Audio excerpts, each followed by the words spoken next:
Hello everyone, and welcome to today's webcast, Big Data Goes Airborne, Propelling Your Big Data Initiatives with Ironcluster and Amazon Web Services. Before we begin, I'd like to review some quick housekeeping items. Today's webcast will stream through your computer speakers, but call-in numbers are available if needed. The presentation is scheduled to last approximately 45 minutes and will be followed by a live Q&A session. You can submit your questions at any time using the chat window. Please also use this feature to request any technical assistance that you might need, and our operator will respond immediately. Our presenters for today's event are Chris Kaiser, Partner Solution Architect at Amazon Web Services, and Jorge Lopez, Director of Product Marketing at SyncSort.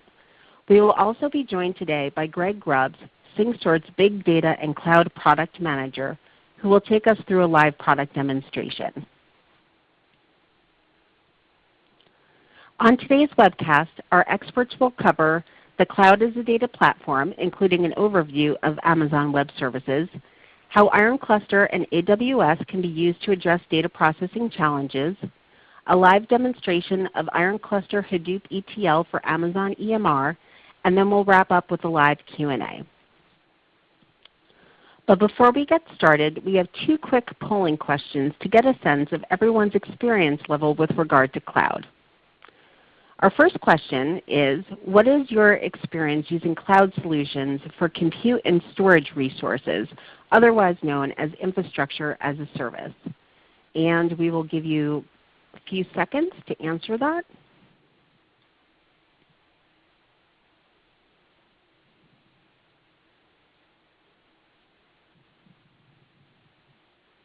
And responses are still coming in, so we'll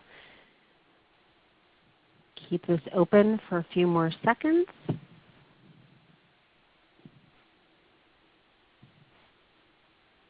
And we will close the poll and skip to the results.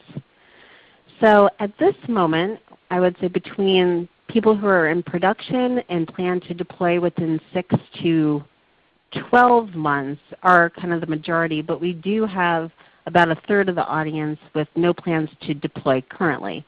So that will help us. With kind of gearing the rest of the webcast. The second polling question is, what applications do you run or plan to run using a cloud-based infrastructure? And you can select all that apply.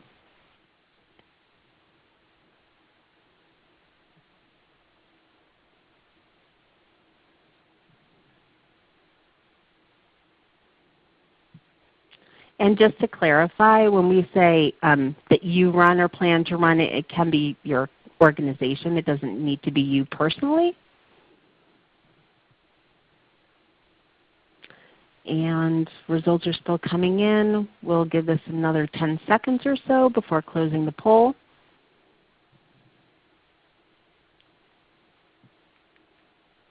Okay. And it does look like the majority of users are using it for business intelligence and reporting, followed by Hadoop, data warehousing, and data integration ETL. So that is definitely great to know. So thanks to everyone who participated in the poll. And without further ado, I'm going to pass the presentation over to Chris so we can get underway. Chris? Thank you, Jennifer. So one of the first questions customers that are new to the cloud may ask is, well, why are other people adopting the cloud? Well, very often the first reason people come to the cloud is to save money. Amazon's DNA is to run high-volume, low-margin businesses, and the cloud is no different. We're able to run these availability centers and regions with many resources, and through that we're able to achieve economies of scale. And we're able to innovate at how to operate at such a large scale. As we save money, we pass those cost savings on to our customers. We've lowered prices over 40 times since our inception, often without any competitive pressures to do so. Another way you save is you don't have to guess anymore on how much resources you'll need to use up front. You only pay for what you use when you use it. What that means is if you only want to run resources for a couple hours a day, or if your demand is very high for 4 hours a day and low for the remaining 20, you can automatically scale your resources to follow that demand, and you only pay for the resources you use at any given point in time. And this ends up putting a model in place for customers to trade off a capital expenditure where they have to buy servers and places to host those servers up front for a variable expense, where they're only paying for the resources that they use. Those three factors are really attractive to customers in terms of cost savings. The other thing that customers find is once they move to the cloud, they're able to do things a lot faster. And not only can they do things a lot faster because everything's automatable and resources are essentially at their fingertips, it starts to change their culture. The reason is the cost of failure is very low in the cloud. If you have an idea, you spin up some resources, you try it out. If it doesn't work, you shut them down, you spend a few dollars. In the case where you're trying a really big idea, maybe you've even spent a few hundred. Compare that to the thousands of dollars that you need to spend in order to experiment on-premise. And so the cost of failure is much higher and the willingness to experiment therefore much lower. That's actually what customers that have been running on cloud the longest really value, is that low cost of failure drives an innovative culture within their organization.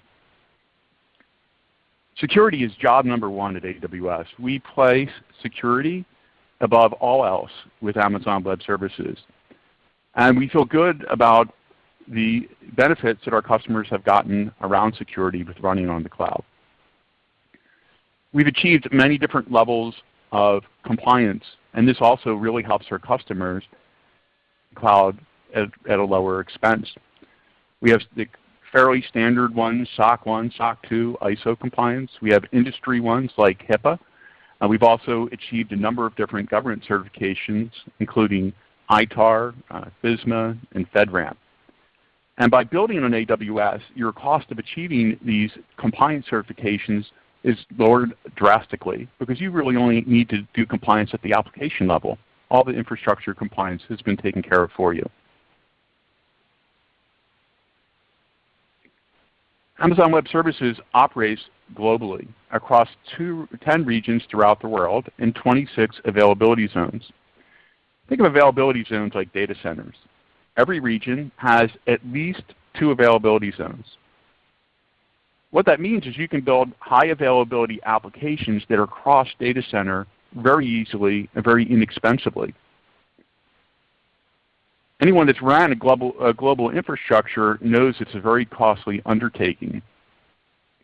By running in Amazon Web Services, all these regions are available to you, and you just really have to deploy into different environments. In addition to having all these regions available to you, we have services that make it easy to move things like machine images and data snapshots across those regions. So we also really help you operate globally in addition to having those data centers where it's very easy to turn up new resources locally within each of those regions. Our edge locations are for caching services that really need to be close to the end user. CloudFront is an example.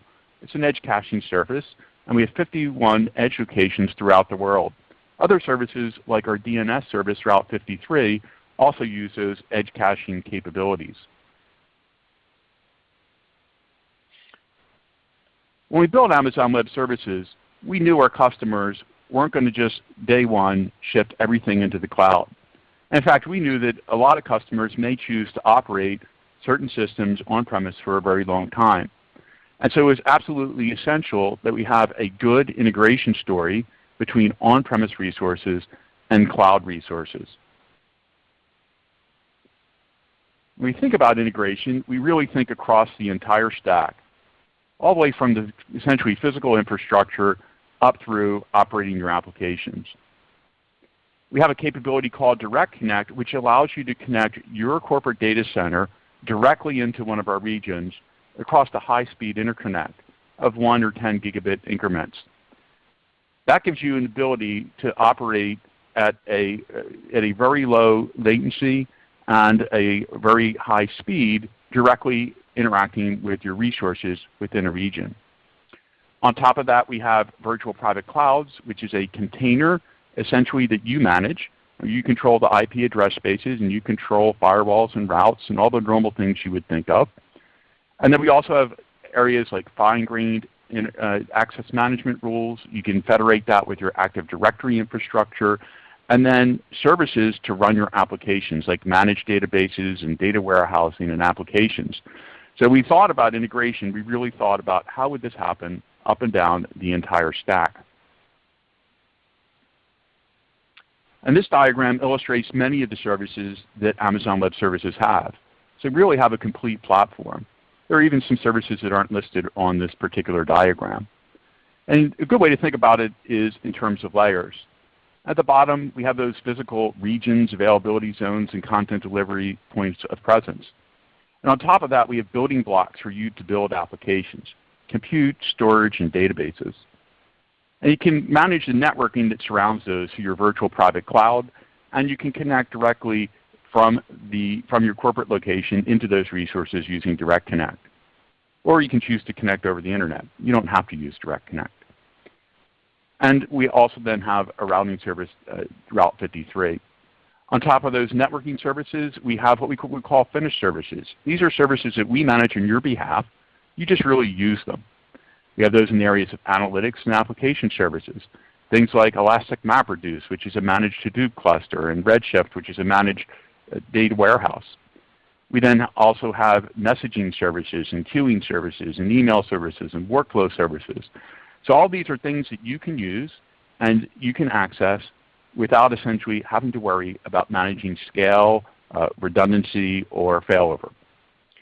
On top of that, we then have management and administration. These are capabilities for you to audit what's going on, for controlling permissions, for controlling security, for actually automating what you're doing through APIs and software development kits. And containers and deployments are another layer that really help you with automation. So one of the great things about cloud is that you can actually get consistency of your environments by automating everything that you do. And it also really helps you build agility. So if you need an environment, you can define a CloudFormation template that describes that entire environment. You can run that CloudFormation template, and everything just gets created for you from networking resources all the way up through the servers. And then we have a very strong ecosystem. And SyncSort is a great partner within that ecosystem. It's available on AWS Marketplace.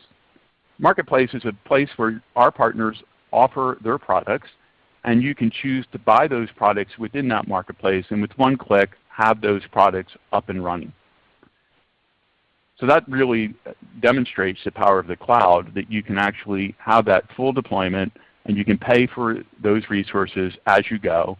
And as you choose to either pause those resources or shut them down, you don't need to actually invest upfront in a very large software license. You just pay for them as you go.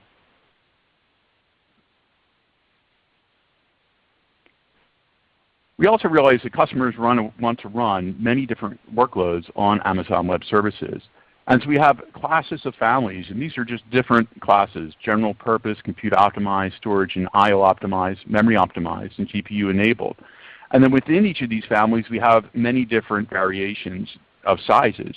In this case, what I'm showing here is generally the larger sizes of the instances. So C3 8 extra large is designed to be compute intensive. It has 32 virtual CPUs, 60 gigabytes of RAM, and 720 gigabytes of storage. We then have in increments of C3 4 extra large, 2 extra large, and extra large.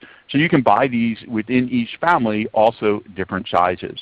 And if I had a compute optimized, I would choose a C3 family. If instead I had a memory intensive operation, I would, for instance, choose the R3 family. So lots of choices and options in terms of how you run your workloads. Amazon Web Services has a lot of different offerings around data, and the reason for that is there's a lot of variety within data. We talk about volume, velocity, and variety. So the rate at which you have data coming in, the type of data that we're dealing with, structured, unstructured, or binary, the amount of data that you have, so as you're talking about megabytes, gigabytes, or terabytes, or petabytes, will dictate what type of storage solution will be ideal for you. And we don't want you to have to go do it on your own. If you have a problem, we want there to be an option for you that you can use as a service within AWS. So that's why there's so many different options when it comes to storage services. I'm going to talk about two of the storage services in a little bit more detail. Elastic MapReduce is Hadoop tuned for AWS. So you can just launch a Hadoop cluster. And if you're not familiar with Hadoop, Hadoop is an open source framework for managing very large amounts of data and processing very large amounts of data using a MapReduce pattern. And when you launch an EMR cluster, you essentially can do it with a few clicks. We run those instances in 3 different tasks in 3 different types of groups, and we do that so that you can scale your cluster in and out. That's an innovation for running in the cloud. You can even add instances that come out of our spot market where you can actually just bid on a very low price for those instances.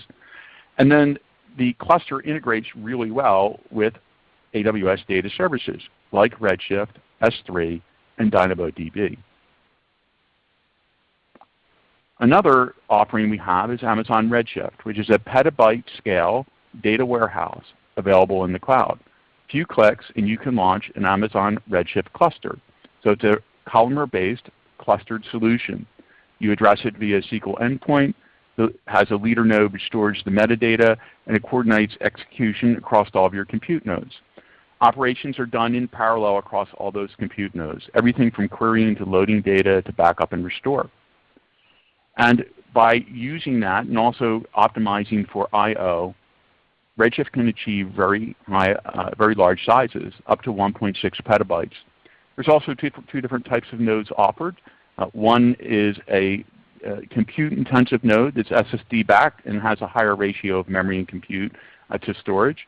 And then we also have a storage-oriented solution, which is our DW1 class.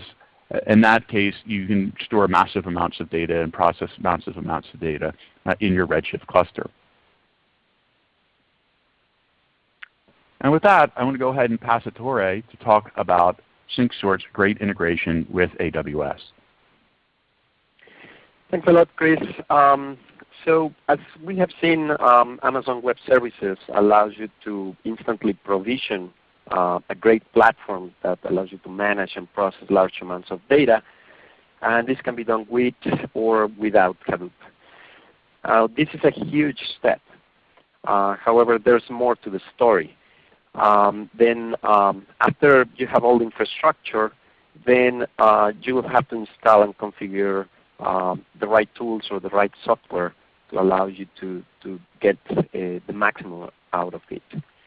And the reality is, without the right tools, most organizations will struggle to make their staff productive and deliver impactful results in the least amount of time.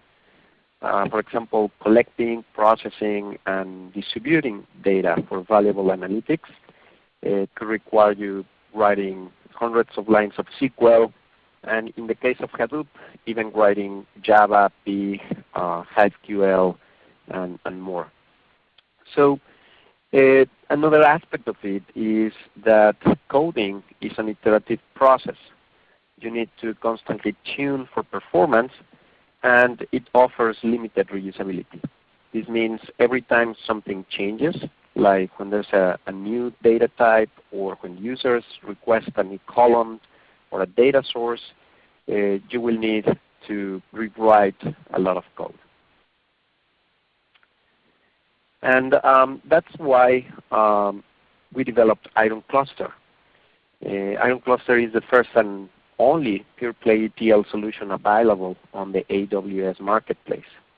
This means you don't have to procure any hardware. There's no software licenses to buy.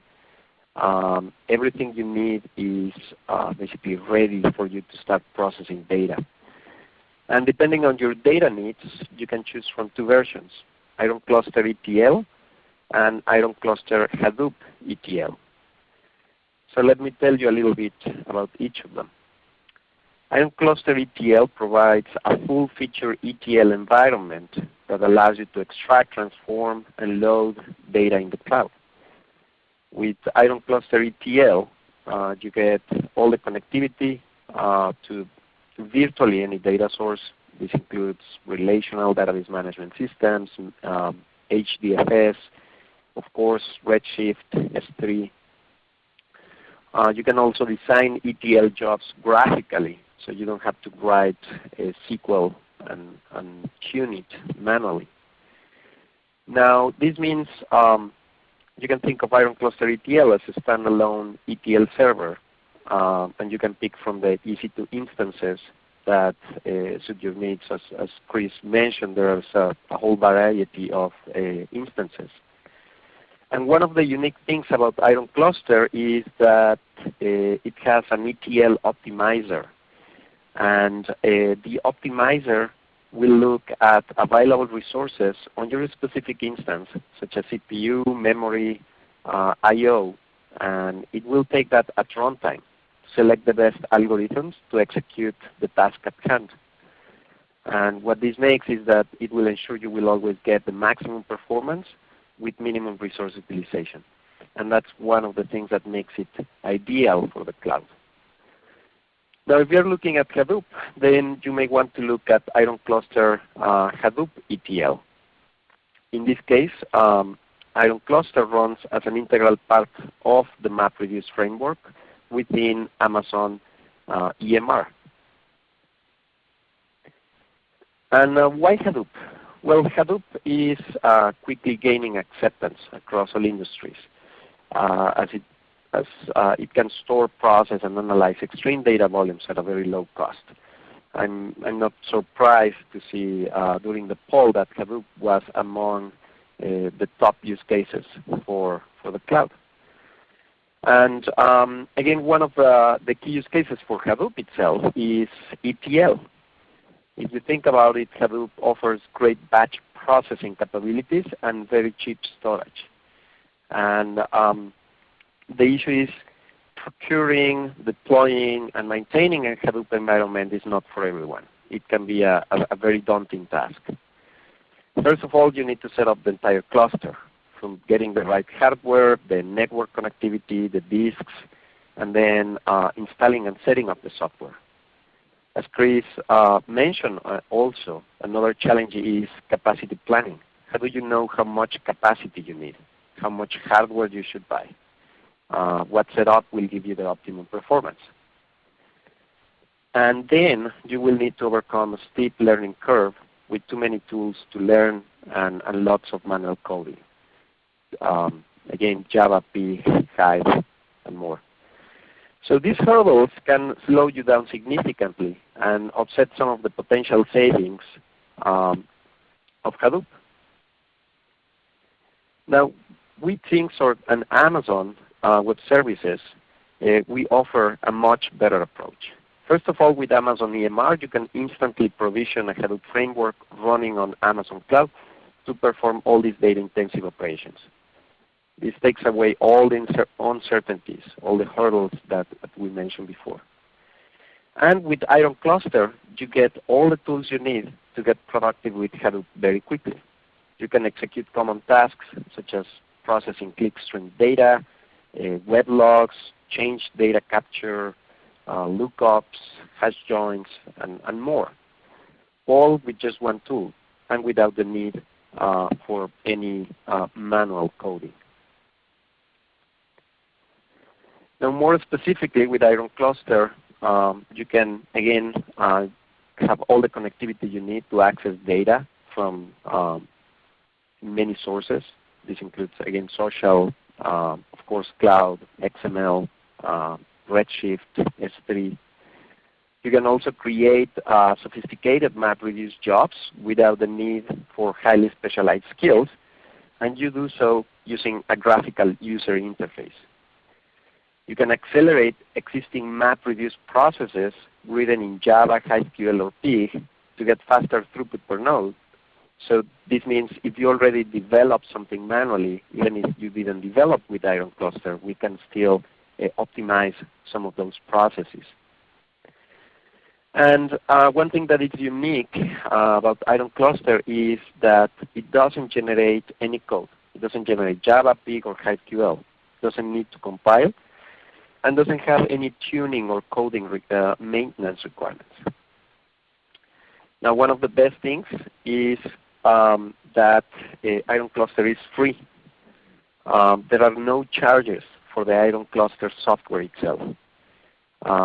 We also offer online resources such as videos and tutorials, as well as support. Okay, so how does it all work? Well, it's fairly simple. Unlike other solutions, both versions of Ironcluster, ETL and Hadoop ETL, are available on the AWS Marketplace. This means you don't even have to bring your own license. Many other tools, and I think all the tools out there, basically require you to bring your own license, all the ETL tools. Ironcluster ETL is the only pure play ETL tools that it's available there. So this means there's only 3 steps you need to follow. First, you go to the AWS Marketplace and select the right instance. Sometimes the easiest way to find Ironcluster, just type Ironcluster on the search bar. Just spin up your ETL instance or your EMR cluster, and you're ready to start developing. And once you're done, you simply spin down the instance, and that's it. You just pay by the hour for whatever time you use. Now, in the end, it's all about the insights that you can get from your data. And we know that people love data discovery and visualization tools. In fact, again, business intelligence was one of the top use cases that you mentioned during the poll questions at the beginning of this webinar. So the good news is that you can use Ironcluster with the leading BI tool of your choice. But I specifically wanted to mention Tableau, since of course they are also a partner of us, and but more importantly, we just happened to release a fully integrated connector earlier this year that allows you to create a Tableau data extract file directly from our interface. This means you simply select Tableau as the target, and it will generate the TDE file. You don't need to install any additional software, since we include the Tableau API. And you will see that once you generate the TDE file, you can instantly start exploring that data set with Tableau. So there you have it. It's a complete end-to-end solution that basically takes you from nothing to everything you need to integrate data. You can do that with or without Hadoop on the cloud. Now with that, I would like to pass control to Greg Gross, our product manager at SyncSort, who will show you a live demonstration of everything we talk about.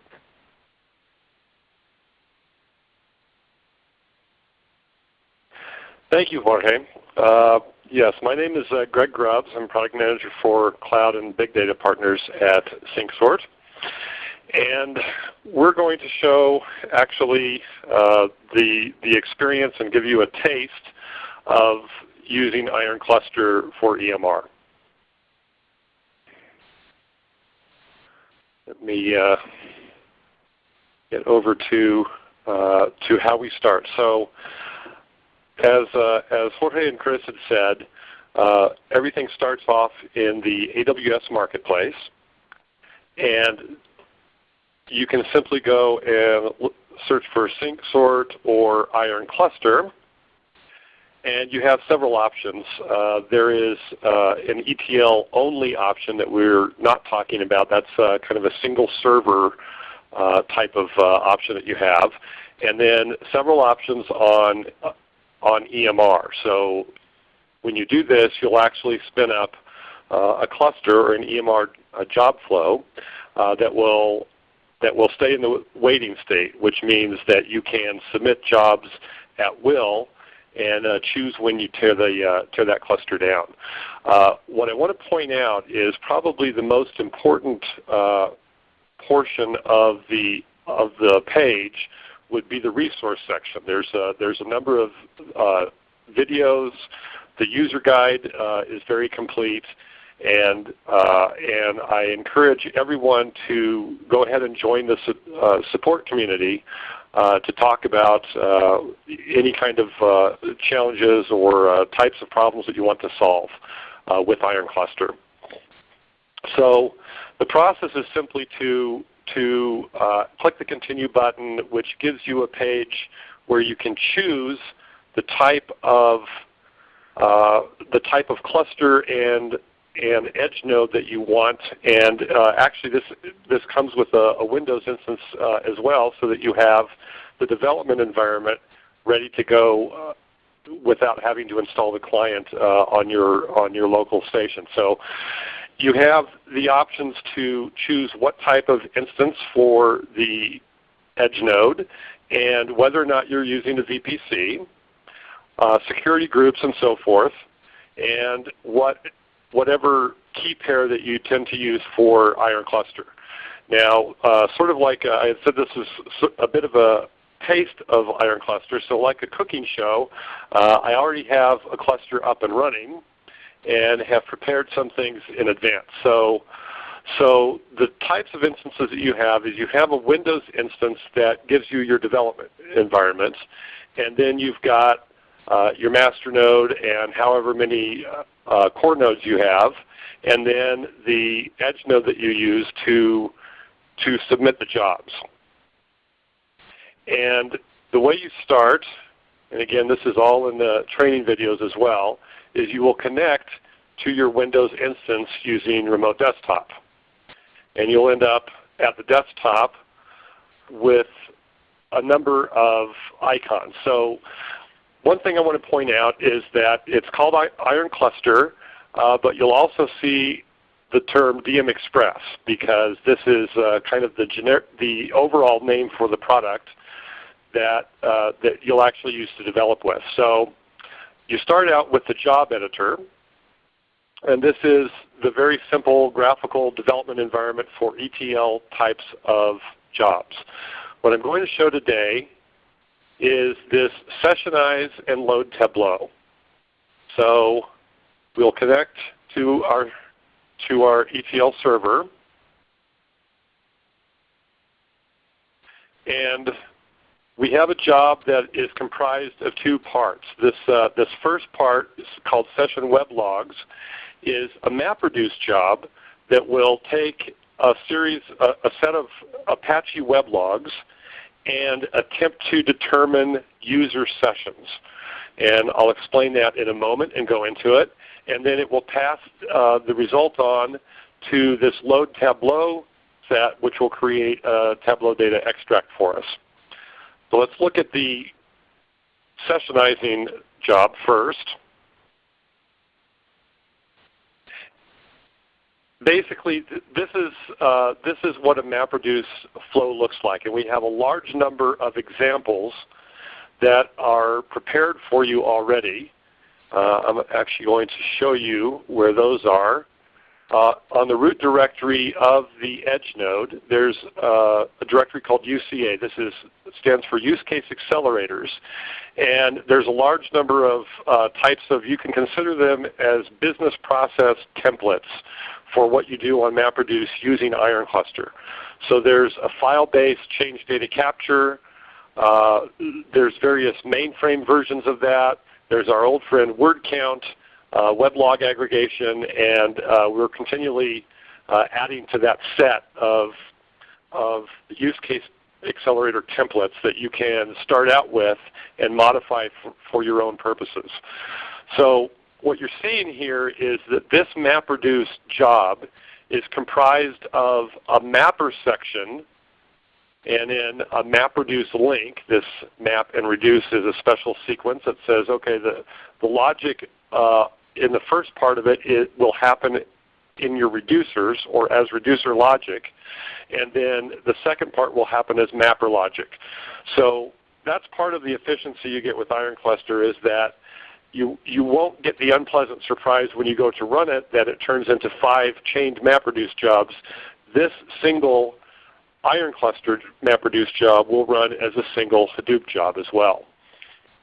And we're starting off with a set of Apache web logs. We'll take a look at what. Let's just drill into the detail here.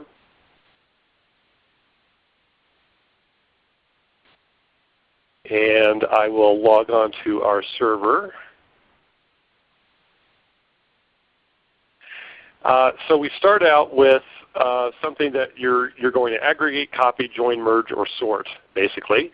And we're starting off with Apache Weblogs. So in my Apache Weblogs directory, anything that matches the wildcards star.access star.log will match, and that is an HDFS. So if I ask to sample those records, it will go out and find all of the weblogs that match that wildcard, and I'll see those in a drop-down list. And at any given point, I can choose a particular one and look at the data in that. And I see my fields, IP address, server name, request. So the problem with weblogs is that they are extremely granular. So every single image on a page and every style sheet and every piece of JavaScript all end up as a separate entry in my logs. And I want to ask the question, where are my users coming from?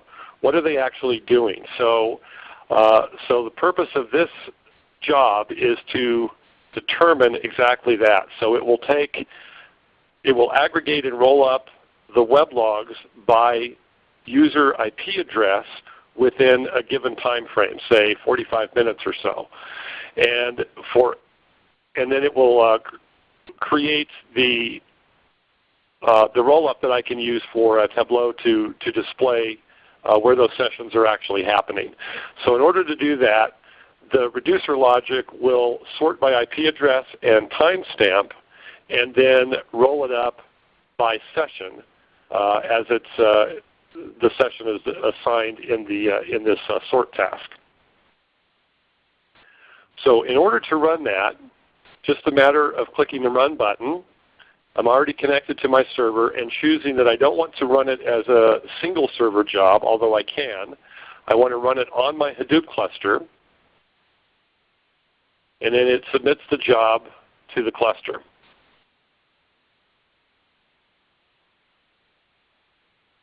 And then as it is running, we can look at the job submission log. Let me expand that so that we can see that job running. It says it's been submitted to the cluster as MapReduce. If we go to the job tracker and look at what's running, we can have a look at it.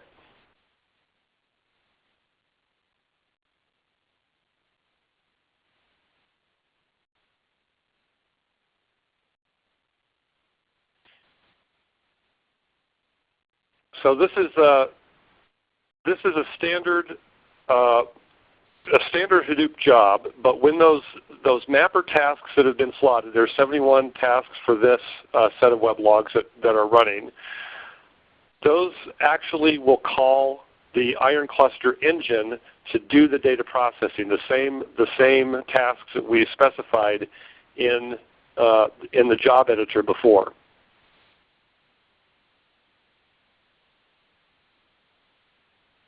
And then I will have, if I look at when these start to finish, I can look at the logs that they create. So as the tasks are running, I have set up 5 data nodes and 5 task instances for this job.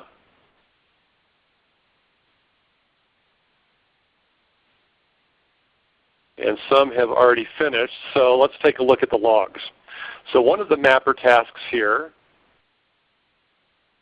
saw about 1.8 million records come in and output the same number because it's just the job of these mapper tasks is just to partition the data and send it to the right reducers. But you can look at the logs that have to do with a lot of the type of efficiencies that Jorge was talking about, that you can see whether or not they had to use workspace, how much memory they used, and so forth, and exactly what CPU time and clock time it required to run those. And we'll take a look at the reducers to get an idea of how much aggregation we're getting from these logs.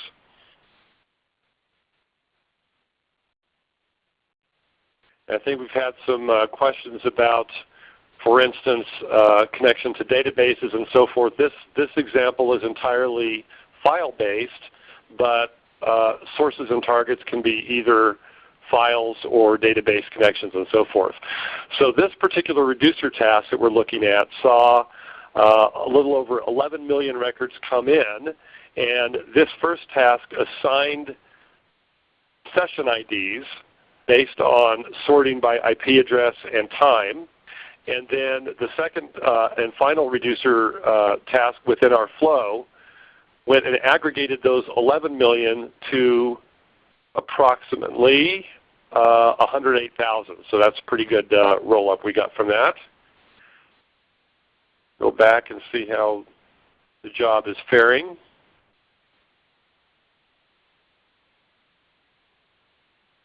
And then once that completes, we'll be able to go to the Tableau extract that it creates and look at our data.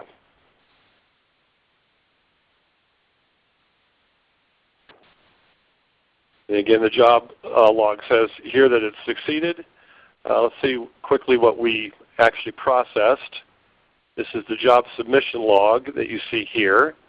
So we've had almost 125 million records coming in, and then our reducers output about 1 million out.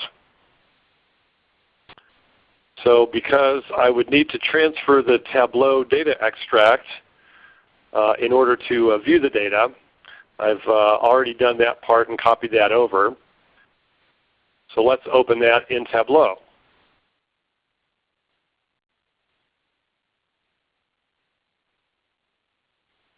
So there's our rolled up data, and I want to see by country. So I'll drop country in there, and we get a world map.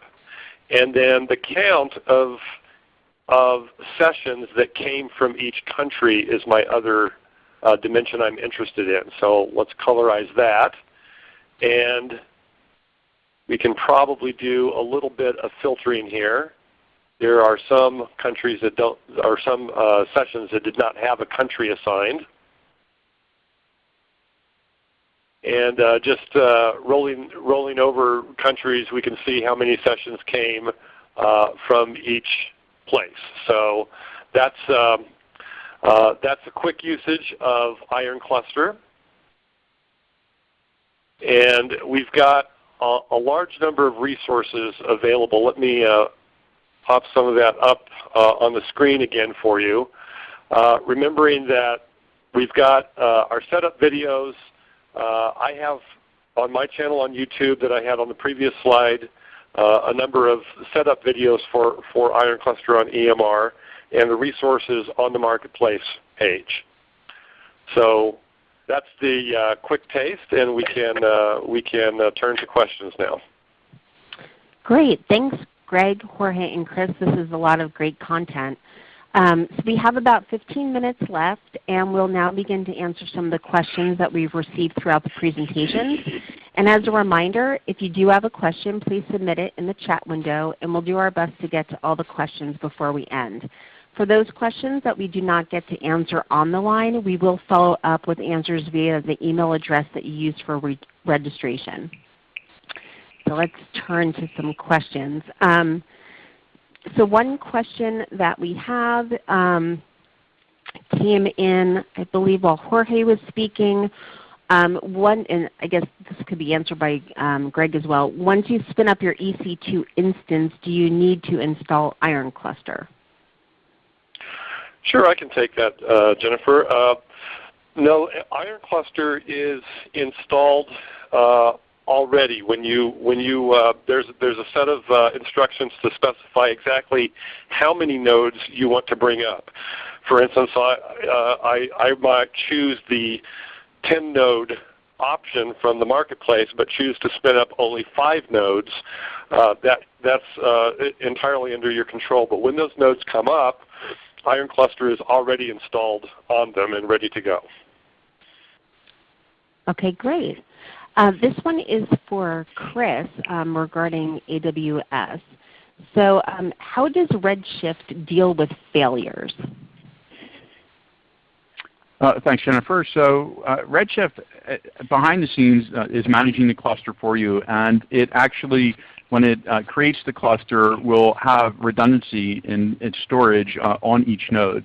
So any sort of disk failure will be transparent to you, and Redshift will automatically replace the disk. It also monitors for node failures, and if a node does fail, then it will automatically replace the node for you. There will be a temporary outage while that node is being replaced, but you won't have any data loss.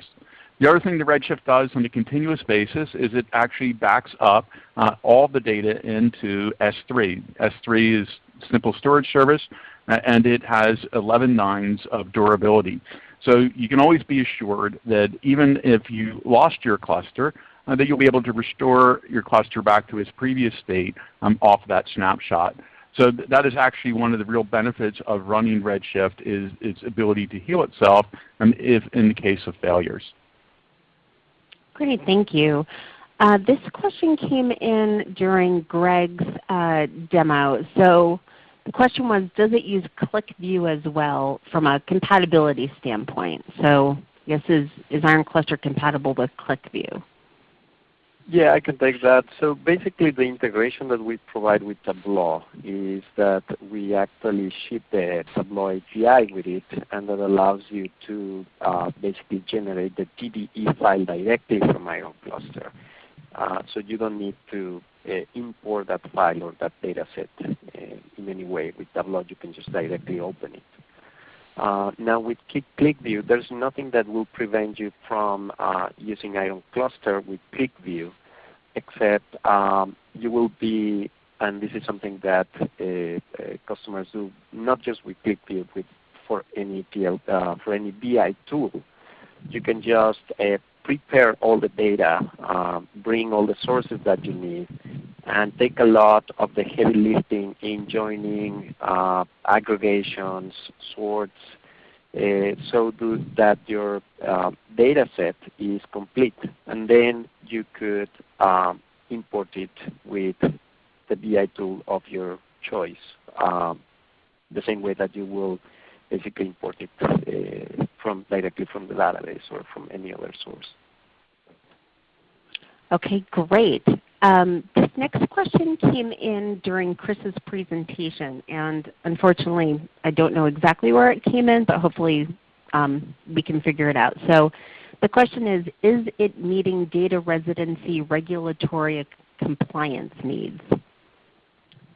Yeah, so I think the question relates to with many of the countries nowadays have regional requirements in terms of where application data is located. And one of the reasons why we do have, one of the many reasons we do have regions throughout the world is in order to meet data compliance requirements for different countries.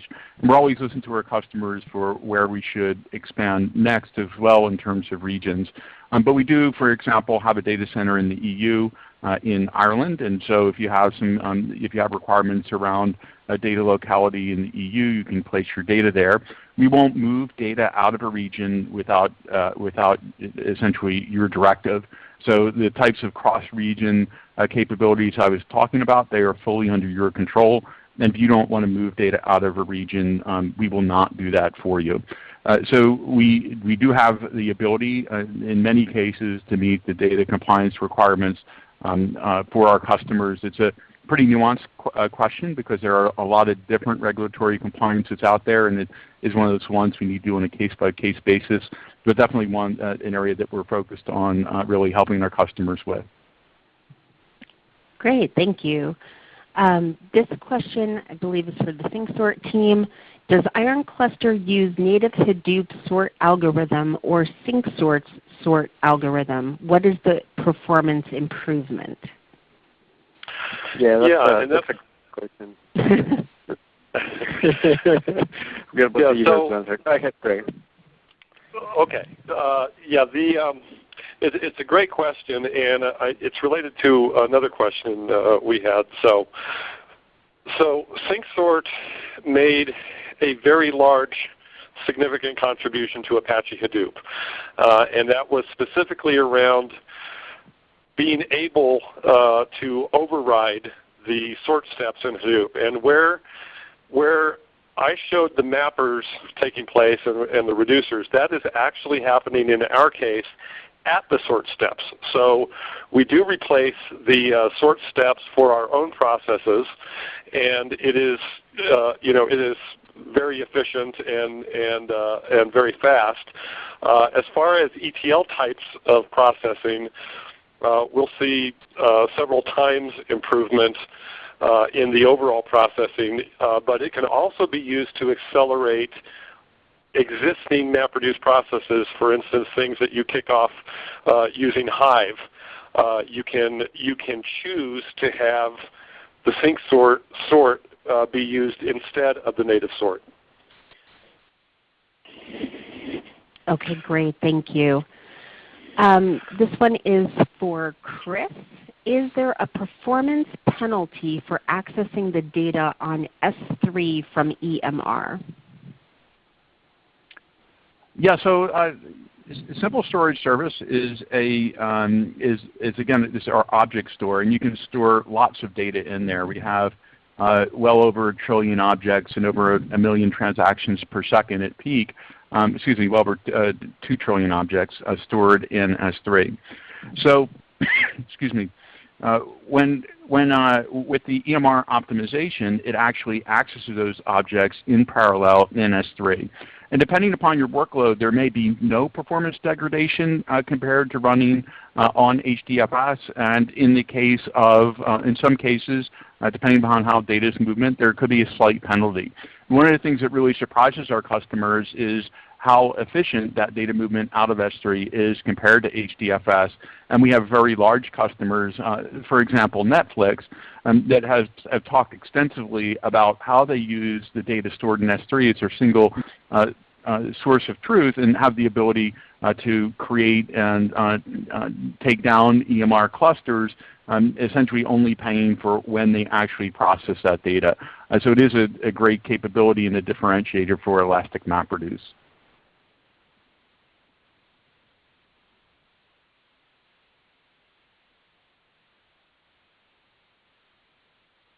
I'm sorry, I was speaking on mute. We have another question that just came in. Does Ironcluster provide any feature to merge multiple documents or tables together and create a flat structure to be stored as search index like Amazon CS2?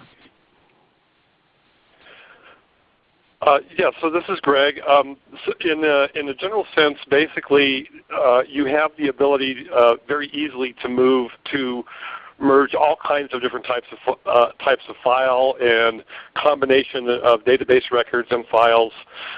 For instance, when you're doing a join, you might have a database table on one side of the join and a flat file on the other, and then outputting a Tableau data extract or a file in another format like a fixed width or delimited.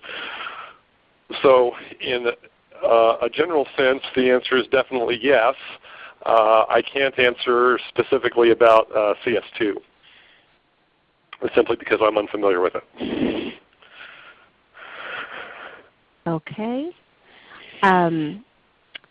So let's see. We have one that came in earlier. You mentioned you can accelerate existing Hive QL scripts. How does that work? So that works by when Ironcluster is installed, you have the option to specify that you want the sort to be done by Ironcluster, the Ironcluster engine, rather than pass it to the native sort. So it's just a matter that you can, it's a configuration parameter that you can set to be the default cluster-wide, or you can set it for specific Hive queries. Okay, excellent. So we are at the top of the hour, and I just wanted to remind everybody a couple of things. If we didn't get to your question during the live event, we will follow up via the email that you provided. In addition, the webcast has been recorded, and all attendees will get a link to the recorded webcast as well as a link to access the slides. We will also be sending to you the links that are provided here on this last slide so that you can go into the AWS Marketplace and try it out for yourself. We have free software so that you can try out Ironcluster on the AWS Marketplace. And with that, I'd like to thank you all for joining us today, and have a great rest of your day. Thanks.